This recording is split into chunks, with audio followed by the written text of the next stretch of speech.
Hello everyone, today I will discuss about the thermodynamic questions. This is your lithium batch and we are going to start its 11th part. Okay, question देखो, मैंने question यहाँ पर write down किया है कि 1 mole of ideal gas is allowed to undergo the following cyclic process. Okay, following cyclic process हो रहे हैं, उसमें हमारे पास क्या है, एक साइक्लिक रिएक्शन हो रहा है। A2 हम कहाँ जाएंगे, B जाएंगे, B2 हम C जाएंगे।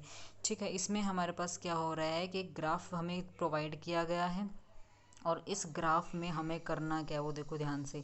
इस ग्राफ में हमें क्या निकालना है, वर्क डन हमें फाइंड आउट करना है। और वर्क डन जो हमें निकालना है यहाँ पर वो देखो ध्यान से, क्या वर्क डन निकालना है। देखो इन्होंने क्या किया, सबसे पहले आपको वर्क डन फाइंड आउट करना है, फिर आपको क्यू फाइंड आउट करना है, उसके बाद डेल्टा यू और डेल्टा एच। देखो जब भी आपको क्वेश्चन में डेल्टा एच पूछा जाता है या फिर आपसे डेल्टा यू पूछा जाता है तो आपको कुछ नहीं करना, आपको सबसे पहले देखना है पाथ ऑफ रिएक्शन क्या है।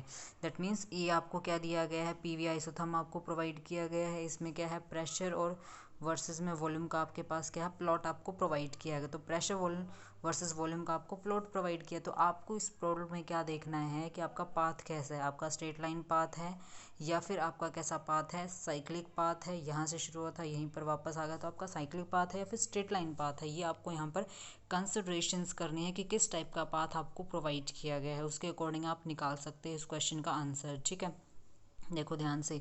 अब देखो ध्यान से, हम क्या जा रहा है, हमारा एक साइक्लिक पाथ है। ए से हम कहाँ गए हैं, बी गए हैं, B2 हम कहाँ गए हैं, सी गए हैं, फिर सी से हम कहाँ चले गए हैं, ए चले गए हैं। तो ए से हम गए हैं बी, B2 हम गए हैं C2 हम गए हैं ए। तो हमारा क्या फॉलो हो रहा है, एक साइक्लिक पाथ जो है वो हमारा यहाँ पर क्या हो रहा है, फॉलो हो रहा है। तो साइक्लिक पाथ के अंदर आपको ध्यान रखना है हमेशा कि जब भी आपको साइक्लिक पाथ प्रोवाइड किया जाता है तो उस साइक्लिक पाथ में A2 B गए हैं, B2 C गए हैं, C2 हम A गए। तो दिस इज और साइक्लिक पाथ। साइक्लिक पाथ में आपके जो स्टेट फंक्शंस होते हैं उनका जो साइक्लिक इंटीग्रल्स होता है, ये आपके क्या है, स्टेट फंक्शन। उनका साइक्लिक इंटीग्रल हमेशा क्या होता है, ज़ीरो होता है। ये आपको क्लियरली दिमाग में याद रखना है कि जो आपके स्टेट फंक्शंस होते हैं तो स्टेट फंक्शंस का जो साइक्लिक इंटीग्रल होता है वो हमेशा क्या होता है, आपका ज़ीरो होता है। तो जितने भी आपके स्टेट फंक्शंस है उसके लिए मैं मेंशन कर रही हूँ, हमारे स्टेट फंक्शंस का साइक्लिक इंटीग्रल हमेशा ज़ीरो है। आपको सबसे पहले ये पता होना चाहिए आपके स्टेट फंक्शंस कौन से होते हैं। स्टेट फंक्शंस वही होते हैं जिनकी वैल्यूज़ जो होती हैं किस पे डिपेंड करती हैं, स्टेट्स पे डिपेंड करती हैं। जिसकी वैल्यूज़ किस पे डिपेंड करती हैं, स्टेट्स पे डिपेंड करती है, वो हमारे क्या होते हैं, स्टेट फंक्शंस होते हैं। वो हमारे स्टेट फंक्शंस होते हैं। उसमें हमारा u हो जाएगा, h हो जाएगा हमारे पास, ठीक है, a हो जाएगा, g हो जाएगा, यानी w और जो हमारे पास हीट होती है, इन दो को छोड़ के, डब्लू और हीट को छोड़ कर बाकी सारे आपके क्या होते हैं, स्टेट फंक्शंस होते हैं। तो स्टेट फंक्शंस आपको ध्यान रखने कौन कौन से होते हैं। तो जितने भी आपके स्टेट फंक्शंस होते हैं उनकी वैल्यू क्या होती है, हमारे पास ज़ीरो होती है। तो यहाँ पर आपको क्या पूछा गया है, स्टेट फंक्शन की ही वैल्यू आपको पूछा गया है। तो स्टेट फंक्शन की वैल्यू आपके पास क्या हो जाएगी, यहाँ पे ज़ीरो हो जाएगी। तो डेल्टा यू और डेल्टा एच तो आपके क्या हो जाएंगे, डायरेक्टली आपके ज़ीरो हो जाएंगे ना साइक्लिक पाथ। तो ये तो आपको निकालने की ज़रूरत ही नहीं है, तो ये आपके क्या हो जाएंगे, ज़ीरो हो जाएंगे। तो ये आपका निकल गया है, दो चीज़ें आपकी फाइंड आउट कर ली हमने। ठीक है, अब हमारे पास बात आती है, जो हमारे पास बात आती है वर्क डन की। हमें वर्क डन निकालना है। वर्क डन हमारे पास टोटल आएगा। टोटल वर्क डन कैसे निकालेंगे, हम ए से बी जाएंगे तब हमारे पास वर्क डन आएगा। फिर हम कहाँ जाएंगे, B2 C जाएंगे, उसके बाद हम कहाँ जाएंगे, C2 A जाएंगे। तो हमारे पास 3 काइंड ऑफ वर्क डन हमारे पास आएगा। टोटल वर्क डन हमारे पास क्या आएगा, तीनों वर्क डन आएंगे हमारे पास। तो तीनों वर्क डन में हमारे पास क्या क्या आएंगे, ए से हम कहाँ जाएंगे, बी जाएंगे, B2 C जाएंगे। तो ये जो हमारा साइक्लिक पाथ फॉलो हो रहा है इसका टोटल वर्क डन हमें ऐसे निकालना है, पार्ट्स में फाइंड आउट करना है। ए से बी जाएंगे, B2 C जाएंगे, C2 A आएंगे। तो ये हमारा एक इंडिविजुअल हम क्या निकालेंगे, वर्क डन निकालेंगे। A to B, B to C हो जाएगा, देन हमारे पास क्या होगा, C to D हो जाएगा हमारे पास। ठीक है, तो A to B हो जाएगा, B to C हो जाएगा, C to D हो जाएगा हमारे पास। ये हो जाएंगे इंडिविजुअल वर्क डन हो जाएंगे हमारे पास, जो हमने यहाँ पर फाइंड आउट करने हैं। तो सबसे पहले फर्स्ट पाथ देखो, हमारे पास फर्स्ट पाथ क्या कहता है, जब हम A to B जाएंगे, जब हम जाएंगे A to B, जब हम A to B जाएंगे तब हमें वर्क डन फाइंड आउट करना है। अब A to B में जा रहे हैं ना, जब आपको ध्यान क्या रखना है, ए वाला पोर्शन को देखो और बी वाले पोर्शन। इनिशियल स्टेट क्या आपकी ए है और फाइनल स्टेट क्या आपकी बी स्टेट है। तो ए स्टेट से हम बी स्टेट में जा रहे हैं, तो इसमें क्या हो रहा है, हमारे पास work done, normally work done का फॉर्मूला क्या होता है हमारे पास, माइनस पी डेल वी होता है, क्योंकि ये आइसोथर्मल प्लॉट है हमारे पास। ठीक है, टेम्परेचर इसमें कांस्टेंट आपका। ठीक है, तो आपको क्या ध्यान रखना है, आपका जो फॉर्मूला होता है पी डेल वी आपका होता है प्रेशर होता है, डेल वी का मतलब क्या होता है आपका चेंज इन वॉल्यूम आपका होता है। तो ये आपका क्या होता है, चेंज इन वॉल्यूम होता है। तो आपको देखना है, अगर आपका चेंज इन वॉल्यूम आपका ज़ीरो होता है, चेंज इन वॉल्यूम आपका ज़ीरो होता है तो डब्ल्यू भी आपका क्या हो जाएगा, ज़ीरो हो जाएगा, क्योंकि डी भी आपका क्या हो जाएगा, ज़ीरो हो जाएगा। तो वॉल्यूम आपने देखना होता है किसी भी वर्क डन को निकालने के लिए। आपको सबसे इंपॉर्टेंट बात क्या है, वॉल्यूम आपने चेक करना है।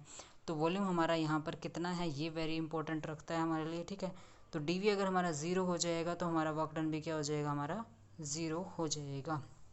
तो ये चीज़ आपको यहाँ पर ध्यान रखनी है कि वर्क डन कैसे कैलकुलेट करना है हमने, ठीक है। अब देखो ध्यान से, जब आप ए टू बी जा रहे हो, जब आप ए टू बी जा रहे हो तब की बात करनी है। जब हम ए टू बी जाएंगे, जब हम ए टू बी जाएंगे, जब हम ए टू बी जाएंगे तो हमारा जो वॉल्यूम है दैट इज़ कांस्टेंट है, क्योंकि वॉल्यूम हमारा क्या है, 22 पॉइंट में 4 लीटर हमारे पास है, और ये हमारा फिक्स है। ए टू बी जाएंगे, क्योंकि वॉल्यूम तो हमारा चेंज तभी होगा जब हम बी टू सी जाएंगे और ए टू बी जाएंगे, क्योंकि यहाँ पर हमारा 44.8 लीटर है और ए पे हमारा 22.4 लीटर है हमारे पास, ठीक है। तो वॉल्यूम चेंज नहीं हो रहा, हम स्ट्रेट जा रहे हैं, सीधा जा रहे हैं, हम सीधा जाएंगे तो हमारा जो हमारा वॉल्यूम है वो हमारा क्या है, यहाँ पर कांस्टेंट है। वॉल्यूम जब यहाँ पर हमारा कांस्टेंट है, सिंपल सी बात है, वो वॉल्यूम हमारा कांस्टेंट होगा, वॉल्यूम कांस्टेंट हो गया तो हमारा वर्क डन भी क्या हो जाएगा, ज़ीरो हो जाएगा, क्योंकि पी डेल वी क्या हो जाएगा, आपका ज़ीरो हो जाएगा, ठीक है। तो इसलिए हमारे पास ए बी का तो कोई वर्क डन हमारे पास नहीं आएगा इसमें। तो ए बी का वर्क डन हमारे पास नहीं आएगा, तो अब हम क्या करेंगे, जाएंगे हम बी टू सी। जब हम बी टू सी जाएंगे, बी टू सी देखो ध्यान से, बी टू सी जब हम जा रहे हैं तो हमारा क्या चेंज हो रहा है, बी टू सी जाएंगे तो हम आइसोथर्मल एक्सपेंशन है, जब भी आइसोथर्मल एक्सपेंशन होता है, आइसोथर्मल एक्सपेंशन जब भी होता है तब हमें क्या ग्राफ मतलब जो फॉर्मूला है वो क्या लगाना होता है, माइनस में एन आर टी होता है, एल एन होता है, वी टू अपॉन में वी वन हमारे पास होता है, ठीक है। तो ये आपको याद रखना है आइसोथर्मल एक्सपेंशन के लिए। तो आइसोथर्मल एक्सपेंशन के लिए जो आपका प्लॉट है वो आपको ध्यान रखना है कि आइसोथर्मल एक्सपेंशन के लिए हमारा वर्क डन जो होता है बी टू सी, हमारा आइसोथर्मल एक्सपेंशन है, इसमें बी टू सी जब हम जाएंगे यहाँ पर हमारा वॉल्यूम चेंज होगा। देखो वॉल्यूम यहाँ पर बी पे कितना वॉल्यूम हमारे पास है, 22.4 लीटर है, और सी पे हमारा 44.8 लीटर। तो हमारा वर्क डन यहाँ पे क्या आएगा, डिफरेंट आएगा, वर्क डन भी हमारा ज़ीरो नहीं होगा, क्योंकि यहाँ पर चेंज हो रहा है हमारा वॉल्यूम। ये फॉर्मूला हो जाएगा हमारे पास, अगर किसी को याद नहीं है तो मैं फिर बता देती हूँ। This is V two upon में वी वन हमारे पास हो जाएगा। वी टू हमारा फाइनल वॉल्यूम हो जाएगा, वी वन हमारे पास इनिशियल वॉल्यूम होगा, आर हमारा गैस कांस्टेंट होगा, एन हमारा नंबर ऑफ मोल्स, टी हमारे पास टेम्परेचर हो जाएगा, ठीक है। अब यहाँ पे आपको टेम्परेचर नहीं पता चलता है तो मैं आपको बता देती हूँ। जब भी आप स्टैंडर्ड कंडीशंस को यूज़ करते हो, जब भी आप 22 पॉइंट में 4 लीटर आपकी क्या है स्टैंडर्ड कंडीशंस होती हैं, तब आपका टेम्परेचर जो होगा, तब आपका टेम्परेचर जो होगा that will be equal to 273 kelvin आपके पास हो जाएगा। तो यहाँ पर देखो जब 22 पॉइंट में 4 केल्विन 22.4 वॉल्यूम आपके पास है, उस टाइम पे आपका टेम्परेचर कितना है, 273 है। जब आपका वॉल्यूम डबल हो जाएगा तो आपका टेम्परेचर जो है वो भी आपका क्या हो जाएगा, डबल हो जाएगा, 2T हो जाएगा, 546 केल्विन आपका हो जाएगा। तो यहाँ पर आपको टेम्परेचर जो यूज़ करना है वो कितना यूज़ करना है, आपको 546 का टेम्परेचर आपको यूज़ करना है। नंबर ऑफ़ मोल्स आपको प्रोवाइड किए जाएंगे, इसमें नंबर ऑफ़ मोल्स आप 1 कंसिडर कर लीजिए, क्योंकि 1 दे रखा है ऊपर हमारे पास, ठीक है। गैस कांस्टेंट आपको 1.9 समथिंग यूज़ करना है केल्विन में, और फाइनल वॉल्यूम आपको पता ही है। तो यहाँ से आप फॉर्मूला लगा के आप WBC निकाल सकते हैं आराम से। WBC आपने फाइंड आउट कर लिया है, ठीक है, WBC आपने फाइंड आउट कर लिया। अब हम पहुँचेंगे कहाँ पर, अब हम पहुँचेंगे, हमारे पास बच गया है दैट इज़ WCA। तो WCA हमें निकालना है। WCA जब हम निकालेंगे यहाँ से तो C से हमें कहाँ जाना है, A पे जाना है। तो यहाँ पर भी हमारे पास यही फॉर्मूला लगेगा, माइनस में NRT हो जाएगा हमारे पास, LN हो जाएगा हमारे पास, V2 अपॉन में V1 हमारे पास हो जाएगा, दैट इज़ और WCA वर्क डन हो जाएगा। तो यहाँ पे भी हमारे पास क्या है, वॉल्यूम हमारा चेंज हो रहा है, ऑफकोर्स यहाँ से हम जा रहे हैं तो वॉल्यूम चेंज होता है। तो इस तरह से हम इस फॉर्मूला को लगा के भी हम अपना WCA का वर्क डन निकाल सकते हैं। तो इस तरह से हम तीनों वर्क डन जो हमारे पास आएंगे तो उनको हम क्या कर सकते हैं, मेंशन कर सकते हो। तो तीनों वर्क डन हमारे पास क्या आए हैं, टोटल वर्क डन हमारे पास क्या आएगा, WAB, WBC, सी ए। तो इस तरह से हमारे पास 3 वर्क डन होंगे, तीनों को हम ऐड कर देंगे। फर्स्ट हमारे पास 0 है तो क्योंकि वॉल्यूम कांस्टेंट है, इसकी कुछ ना कुछ वैल्यू आएगी, इसकी भी कुछ ना कुछ हमारे पास वैल्यू आएगी। देन इनको सॉल्व कीजिए, देन ऐड करिए, this will be your total work done. और दूसरी बात आपको क्या ध्यान रखनी है कि जो आपके पास डब्ल्यू आएगा वर्क डन, वो किसके इक्वल आएगा आपके पास। चलो मैं आपको क्लियरली बता देती हूँ। जैसे आपको फर्स्ट लॉ ऑफ थर्मोडायनेमिक अगर आपको याद नहीं है तो मैं फिर भी याद दिला देती हूँ आपको। फर्स्ट लॉ ऑफ थर्मोडायनेमिक अगर आपको प्रोवाइड किया गया है, नहीं भी दिया तो मैं आपको बता देती हूँ। फर्स्ट लॉ ऑफ थर्मोडायनेमिक्स से आप हर क्वेश्चन को सॉल्व कर सकते हैं।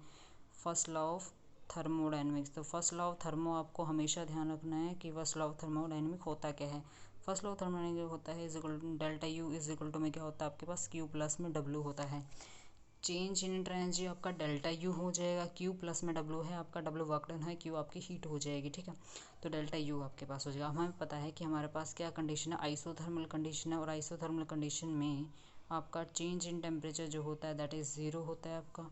तो डेल्टा यू जो है वो भी आपका 0 हो जाएगा क्योंकि आपका चेंज इन टेम्परेचर जो है वो 0 है, क्योंकि जब आपका टेम्परेचर में चेंज नहीं होता तो आपकी हीट जो होती है, एनर्जी होती है, वो भी आपकी क्या होती है, कांस्टेंट होती है, इंटरनल एनर्जी। उसी तरह से जो आपकी डेल्टा एच होती है वो भी आपकी 0 हो जाएगी, ठीक है। तो इस क्वेश्चन को ध्यान से देखिए, हमें क्या निकालनी है, क्यू निकालनी है। हमें क्या फाइंड आउट करना है, क्यू फाइंड आउट करना है, क्योंकि हम डेल्टा यू और डेल्टा एच हम फाइंड आउट कर चुके हैं, डब्ल्यू हम निकाल चुके हैं, क्यू हमें निकालना है।